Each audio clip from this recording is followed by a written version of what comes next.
Olá pessoal, tudo bem? Bem-vindos à primeira aula aqui de isostática. Agora a gente vai para o assunto de vetores no plano bidimensional.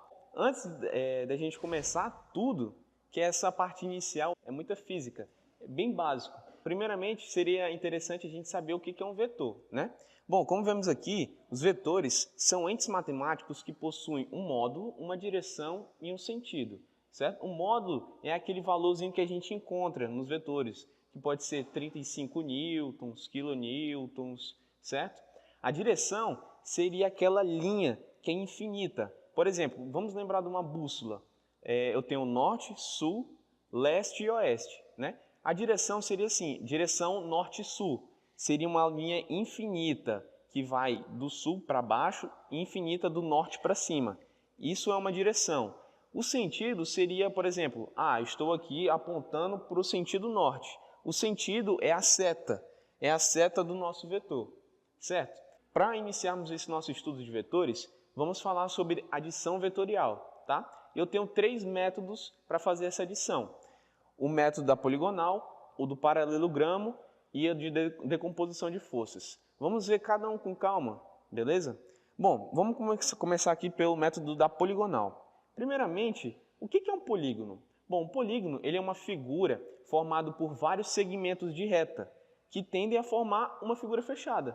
É isso a definição, é bem simples. Bom, e como é que ele vai funcionar?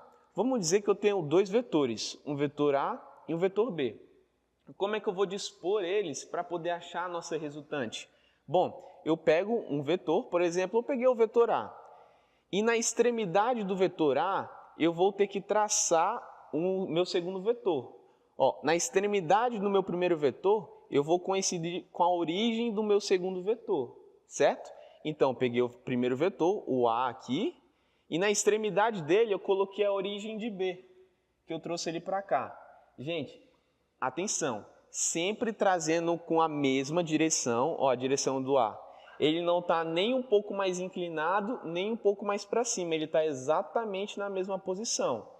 Temos que manter também o sentido e também temos que manter o mesmo módulo. Bom, se aqui eu tenho 5 centímetros, eu não posso trazer ele para cá com 7 ou com 8 centímetros. Isso eu estaria distorcendo totalmente o meu vetor. As características deles, como a gente viu, um vetor ele é caracterizado pelo seu módulo, direção e sentido. Tá ok? Bom, agora como é que nós vamos traçar o nosso vetor resultante? Bom, vamos pegar ele aqui, eu repeti. Na origem do meu primeiro vetor, eu vou traçar uma reta que vai até a extremidade do meu segundo vetor, certo? Gente, agora um ponto importante que eu quero destacar para vocês.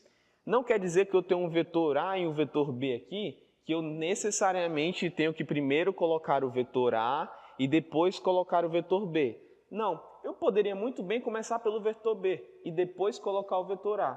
Tá, Eugênio, mas como assim? Me explique melhor. Bom, eu poderia muito bem pegar esse vetor B, pegar ele e colocar bem aqui.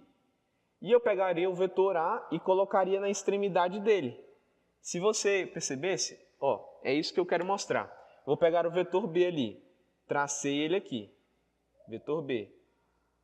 Eu poderia muito bem também pegar o vetor A, colocar na extremidade do meu vetor B, certo? E aqui eu traçar a resultante, que seria essa daqui. Eu vou partir da origem do meu primeiro vetor até a extremidade do meu segundo vetor. Seria mais ou menos isso, certo? Bom, e como é que podemos provar que isso é a mesma coisa? Olha, é a mesma reta, certo? Ela vai ter sempre o mesmo módulo que essa, a mesma direção que essa e o mesmo sentido que essa. Certo, pessoal? Bom, olha o que eu coloquei aqui embaixo. O vetor resultante ou soma são sinônimos. Terá a sua origem coincidente com a origem de A. Olha só, origem coincidente com a origem de A e extremidade coincidente com a extremidade de B.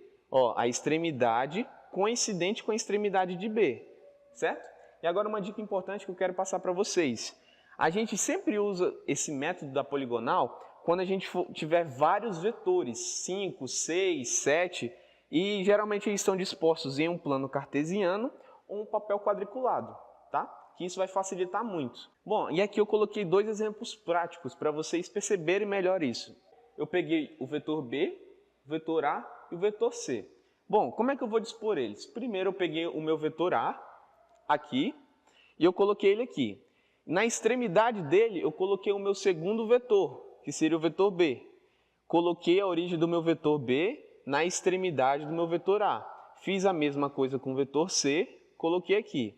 Aí, gente, vamos dizer que não temos ainda o nosso vetor resultante. Como é que nós iríamos traçar ele? Bom, eu vou partir da origem do meu primeiro vetor. O meu primeiro vetor que eu coloquei foi o vetor A, até a extremidade do meu último vetor, que nesse meu caso foi o vetor C que eu coloquei por último. Então, eu vou traçar essa reta. Um segundo exemplo seria esse daqui. Eu tenho o vetor A, o vetor B, o D e o C. Eu peguei primeiramente o vetor A e eu coloquei ele aqui. Na extremidade dele, eu coloquei a origem do meu vetor B, certo? Depois, eu peguei o vetor C e coloquei ele aqui, na extremidade do vetor B. Eu fiz a mesma coisa com o D e tracei a resultante, que vai partir da origem do meu primeiro vetor até a extremidade do meu último vetor.